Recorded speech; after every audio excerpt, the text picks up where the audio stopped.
तो आज हम लोग क्लास 4 का साइंस का सबसे पहला चैप्टर का क्वेश्चन आंसर को डील करेंगे। जैसे कि सबसे पहले हम लोग क्वेश्चन देख पा रहे हैं, मैच दी फॉलोइंग है। जैसे मैंने पहले यहाँ आंसर को टिक आउट करके रख दिया है, यहाँ सभी क्वेश्चन के क्या आंसर हैं। जैसे पहला क्वेश्चन देख पा रहे हैं, वहाँ कैल्शियम है। तो कैल्शियम का रिलेशन किससे है? स्ट्रॉन्ग बोन से है, क्योंकि कैल्शियम क्या करता है, हमारे बोन को स्ट्रॉन्ग करता है। दूसरा घी है, तो घी क्या है? एक तरह से सोर्स ऑफ फैट है। डिहाइड्रेशन का भी रिलेशन किससे है? फूड प्रिजर्वेशन से है। डाइटरी फाइबर्स क्या होता है? रूस रिमूव्स कंस्टिपेशन।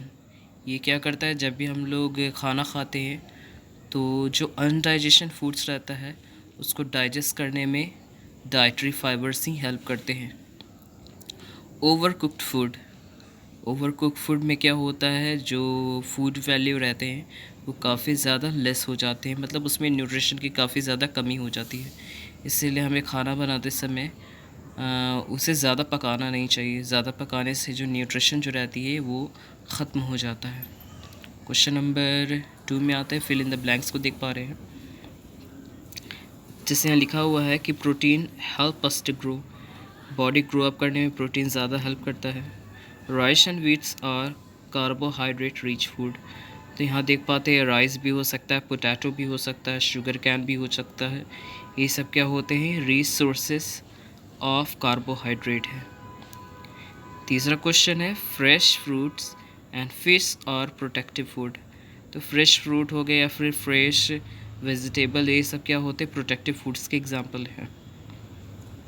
क्वेश्चन नंबर 4 है, cooking not only makes the food softy and tasty but it also makes it germs free. तो कुकिंग करने से खाना क्या हो जाता है? बहुत ही ज़्यादा सॉफ्ट हो जाता है और वो टेस्टी भी हो जाता है, साथ में वो जम्स फ्री भी हो जाता है। क्वेश्चन नंबर 5 है, wash vegetable before cutting preserve there nutritive values. तो यहाँ बताया जा रहा है कि जब भी हम लोग सब्ज़ी काटते हैं या फिर फल काटते हैं तो उन्हें काटने से पहले ही धो लेना चाहिए। काटने से पहले धोने से उसके अंदर जो न्यूट्रिशन रहता है वो बेकार नहीं जाता है। जब भी हम लोग सब्ज़ी को काट लेते हैं या फिर फ्रूट को काट करके उससे धोते हैं तो उसके अंदर जो न्यूट्रिशन रहता है वो पानी के साथ मिल करके बाहर चला जाता है। इसलिए चाहे फ्रूट्स हो या फिर वेजिटेबल हो, उन्हें कट करने से पहले उन्हें अच्छे तरीके से धो लेना चाहिए। क्वेश्चन नंबर 3 देखते हैं। जैसे यहाँ tick the correct statement and cross the wrong ones. जैसे यहाँ बताया जा रहा है क्वेश्चन नंबर 1 में कि fish and pulses are rich in protein. जानते हैं कि मछली और जो दाल रहता है उसमें बहुत ही ज़्यादा अमाउंट में प्रोटीन रहता है, इसीलिए इसका आंसर क्या होगा? ट्रू होगा, जिसको मैंने टिक कर दिया है।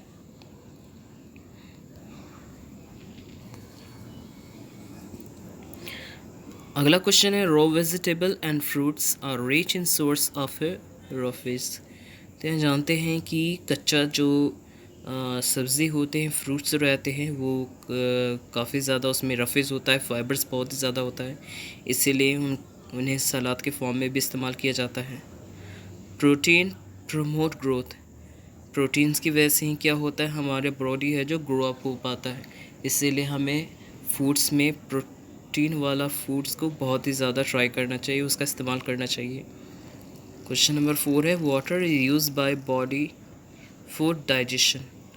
डाइजेशन दैट मीन्स खाना पचाने के लिए पानी की बहुत ज़्यादा ज़रूरत होती है, इसीलिए खाना खाने के बाद पानी पीना ज़रूरी रहता है। बगैर पानी का है जो फूड का डाइजेशन नहीं हो पाता। Use too much species increase the food value. ये जब भी आप खाना बनाते हैं तो उसमें ज़्यादा है जो मसाले का इस्तेमाल नहीं करना चाहिए। ज़्यादा मसाला इस्तेमाल करने से जो फूड क्वालिटी रहती है वो काफ़ी ज़्यादा ख़राब हो जाता है, प्लस उसका हमारे हेल्थ पे भी काफ़ी ज़्यादा इफ़ेक्ट पड़ता है। कहा जाता है कि ज़्यादा हम लोग मसाला वगैरह वाली चीज़ खाने से डायबिटीज़ की प्रॉब्लम बहुत ही ज़्यादा बढ़ जाती है, इसीलिए हमें खाने में कम मसाले का इस्तेमाल करना चाहिए। मैंने सारे क्वेश्चन का है जो टिक और क्रॉस मैंने यहाँ कर दिया है। अब यहाँ क्वेश्चन नंबर 4 है, give 2 example of each of the following. जैसे एनर्जी गिविंग फूड्स आइटम, तो वैसा फूड जिससे एनर्जी मिलता है, जैसे कि कार्बोहाइड्रेट वाला फूड जैसे कि चावल हो गया फिर पोटैटोज़ हो गया। तो एनर्जी गिविंग फूड्स में आप राइस भी लिख सकते हो, पोटैटोज़ भी लिख सकते हो। Question number 2, protective food item, मतलब जिससे प्रोटीन वाला जो फूड्स रहता है, जैसे फ़िश हो गया, मीट हो गया, ये कॉमन एग्जांपल हो गए प्रोटेक्टिव फूड आइटम्स के। रफीज़, इसमें कोई भी सलाद आप लिख सकते हैं, जैसे कैरोट लिख सकते हैं, ककम्बर को भी लिखा जा सकता है, कैबिज को भी लिखा जा सकता है। क्वेश्चन नंबर 4, जिससे मिनरल्स वाला, जैसे कि कोकोनट में काफ़ी ज़्यादा मिनरल्स अवेलेबल रहते हैं, है ना। एप्पल्स ले लेते हैं, उसमें बहुत ज़्यादा मिनरल्स मौजूद रहते हैं। Question number 5, protein rich food item, वैसा फूड जिसमें बहुत ही ज़्यादा अमाउंट में प्रोटीन रहता है। तो एक मशरूम जो रहता है, मशरूम में बहुत ही ज़्यादा अमाउंट में प्रोटीन पाया जाता है। उसमें मटन से भी ज़्यादा, फ़िश से भी ज़्यादा है जो मशरूम में है, जो प्रोटीन ज़्यादा पाया जाता है। तो आप एक मशरूम भी लिख सकते हैं और दूसरा मीट या फ़िश या एक कुछ भी लिख सकते हैं। वाटर कंटेनिंग फ्रूट्स, वैसा फ्रूट्स जिसमें वाटर मौजूद रहता है। तो जैसे कि वाटरमेलन, कोकोनट, इन सब में क्या रहता है, वाटर पहले से ही मौजूद रहता है। तो क्वेश्चन नंबर 6 का आंसर जो हो जाएगा वो वाटरमेलन हो जाएगा, या कोकोनट, कुछ भी लिख सकते हैं जिसमें पानी मौजूद रहता है। अब क्वेश्चन नंबर 5 में है गिव शॉर्ट आंसर। जैसे सबसे पहला क्वेश्चन लिखा हुआ है व्हाट इज़ न्यूट्रिएंट, तो इसका आंसर मैंने लिखा हुआ है, मैं उसका आंसर आप लोगों को दिखा देता हूँ।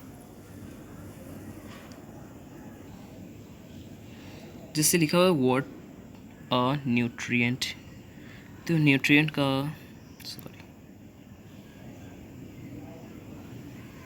तो न्यूट्रिएंट के बारे में लिखा हुआ है different food stuff containing different substance essential for the proper growth, maintaining and repairing of the body, these are called nutrient। तो यहाँ बताया जा रहा है कि बहुत सारे फूड स्टफ़ होते हैं जिसमें डिफरेंट टाइप के इसेंशियल है जो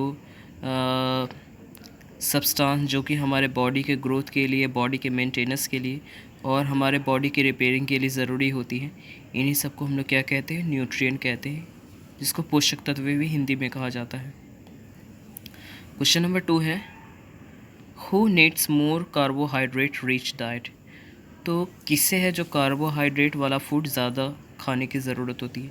हम लोग सभी लोग खाना खाते हैं जिसमें कार्बोहाइड्रेट मिलता है, लेकिन कुछ ऐसे लोग होते हैं जिन्हें कार्बोहाइड्रेट से भरे हुए खाने की बहुत ही ज़्यादा ज़रूरत रहती है। जैसे people who do more physical work such as labor, farmers, sport person need more carbohydrate। वैसे लोग जो बहुत ही ज़्यादा काम करते हैं, जैसे कि लेबर हो गया, फार्मर्स हो गए, स्पोर्ट्स जो भी क्रिकेट खेलते हैं, फुटबॉल खेलते हैं, उन्हें बहुत ही ज़्यादा काम करने की ज़रूरत पड़ती है, जिसकी वजह से उन्हें बहुत ही ज़्यादा एनर्जी की भी ज़रूरत होती है। और बहुत ही ज़्यादा एनर्जी किससे मिलती है, वैसा फूड जिसमें कार्बोहाइड्रेट बहुत ही ज़्यादा अमाउंट में मौजूद रहता है। क्वेश्चन नंबर 3 है कि which vitamins protect us from cold and infection, तो विटामिन सी जो रहता है वो हमें कोल्ड और इन्फेक्शन से बताता है। याद रखिएगा, विटामिन सी ही है जो हमें कोल्ड और दूसरे तरह के इन्फेक्शन से बचाता है। क्वेश्चन नंबर 4 है why do growing children need more protein rich diet, जो बच्चे बड़े होते रहते हैं तो उन्हें प्रोटीन वाले डाइट की ज़रूरत क्यों होती है, क्यों उन्हें प्रोटीन रिच फूड ज़्यादा दिया जाता है। तो the reason that children need more protein that adult is because of protein requirement for the growth, तो जो बच्चे रहते हैं वो धीरे धीरे करके बड़े होते रहते हैं, तो उन्हें बहुत ही ज़्यादा प्रोटीन की ज़रूरत होती है बॉडी ग्रो अप करवाने के लिए। ऐसा इसलिए होता है कि जैसे जैसे हम लोग बड़े होते रहते हैं तो क्या होने लगता है, पर डे हमारा बॉडी का कुछ प्रोटीन जो होता है वो ब्रेक डाउन और लॉस हो जाता है। तो जो प्रोटीन की कमी होती है, उस प्रोटीन के पूरे करने के लिए हमें प्रोटीन रिच फूड्स की ज़रूरत पड़ती है, जैसे मीट हो गया, पल्सेस हो गए, दाल हो गया, मिल्क हो गया, इन सब चीज़ से हमें बहुत ही ज़्यादा अमाउंट में है जो प्रोटीन मिल जाता है। क्वेश्चन नंबर 5 में आते हैं।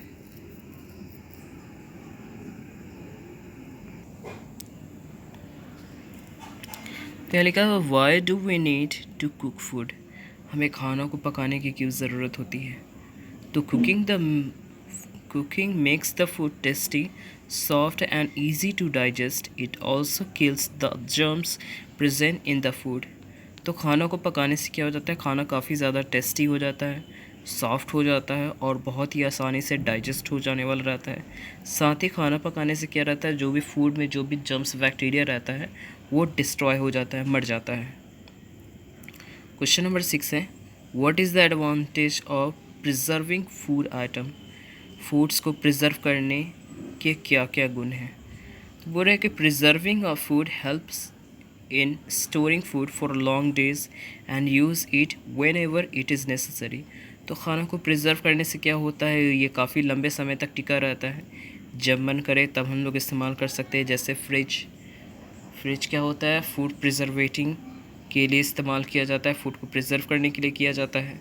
जैसे कि अगर आपके घर में सपोज़ दैट कुछ खाना बना हुआ है, तो गर्मी के दिनों में खाना है जो जल्दी ख़राब हो जाता है, लेकिन आप उसे अगर फ्रिज में रख देते हो और फ्रिज को चालू रखना है तो वो खाना है जो 2 से 3 दिन तक आराम से यूज़ेबल होता है। इसीलिए फूड प्रिजर्व करने के लिए फ्रिज का भी इस्तेमाल होता है। तो फूड प्रिजर्विंग से क्या होता है, हम लोग काफ़ी लंबे समय तक है जो उस फूड आइटम्स का है जो इस्तेमाल कर सकते हैं। क्वेश्चन नंबर 6 है why do we need food, हमें खाने की क्यों ज़रूरत होती है। We all need food to live, हम सभी लोगों को है जो ज़िंदा रहने के लिए खाने की ज़रूरत है। Food provide us energy to work and play, food से ही क्या होता है, हमें एनर्जी मिलती है और उस एनर्जी के ज़रिए हम लोग काम कर पाते हैं और खेल सकते हैं। Food is also needed for proper growth and development of our body, food के ज़रिए ही हमारा है जो बॉडी का ग्रो अप हो पाता है, प्लस हमारा बॉडी का विकास दैट मीन्स डेवलपमेंट्स के लिए भी फूड ही ज़िम्मेदार रहता है। अगर हमें बैलेंस डाइट मिलता रहे, सही तरीके से खाना मिलता रहे, तभी हमारा फिज़िकली और मेंटली जो पार्ट्स रहता है वो डेवलप कर पाते हैं। नेक्स्ट है इन विच 4 group have food items when divided. तो यहाँ बताया गया है कि खाने को है जो मुख्यतः 4 भागों में बांटा गया है। तो चारों के बारे में बताना है, साथ में 2 एग्जाम्पल भी देने हैं। तो जानते हैं कि फूड आइटम्स को 4 पार्ट में बांटा गया है। पहला है कार्बोहाइड्रेट, दूसरा है प्रोटीन, तीसरा फैट्स, चौथा विटामिन्स एंड मिनरल्स। तो कार्बोहाइड्रेट के 2 एग्जाम्पल जैसे राइस और पोटैटो हो गए, इनसे बहुत ही ज़्यादा अमाउंट में कार्बोहाइड्रेट मिलता है। प्रोटीन जैसे फ़िश और मशरूम, इनसे बहुत ही ज़्यादा अमाउंट में प्रोटीन मिलता है। फैट्स जैसे घी और बटर हो गया, इसमें क्या होता है, फैट्स मौजूद रहता है। Vitamins and minerals, fruits and vegetables के ज़रिए ही विटामिन्स और मिनरल्स हमें मिल पाते हैं।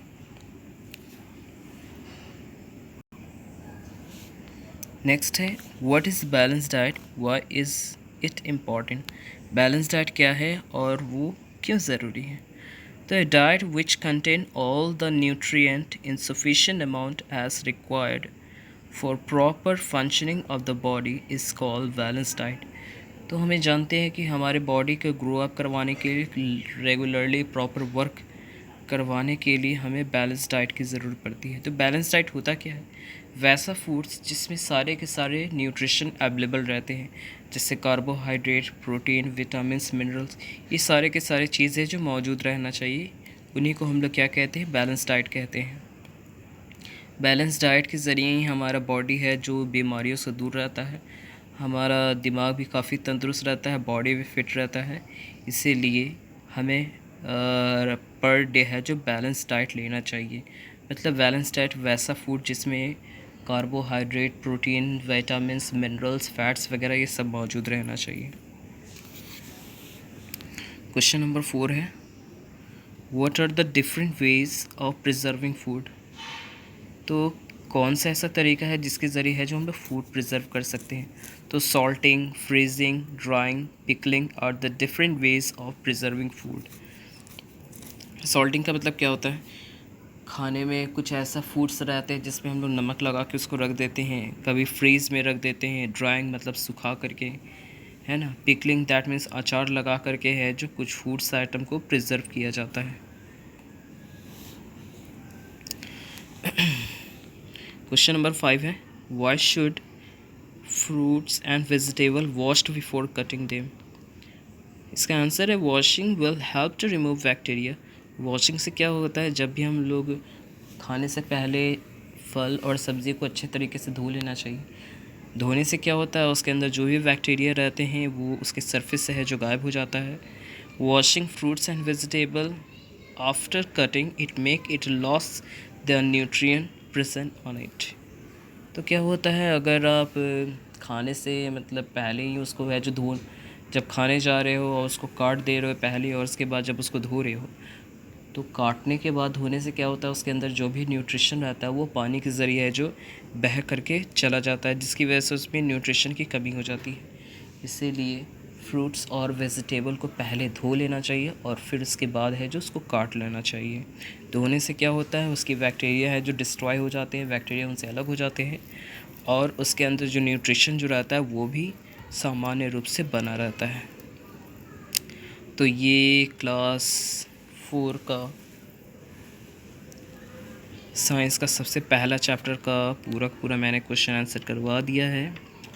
इसको आप लोग एच वर्क वाले कॉपी में नोट डाउन कर लीजिए, और जो भी लोग बुक्स और कॉपी नहीं लिए हैं तो स्कूल से कांटेक्ट करके बुक्स और कॉपी ले लीजिए, क्योंकि ये सारे के सारे नोट्स हैं जो आपको कॉपी में नोट डाउन करने हैं और इनका ऑनलाइन टेस्ट भी होने वाला है। इसीलिए सारे के सारे क्वेश्चन आंसर आप लोग कॉपी में लिख लीजिए और उन्हें याद भी करते रहिए।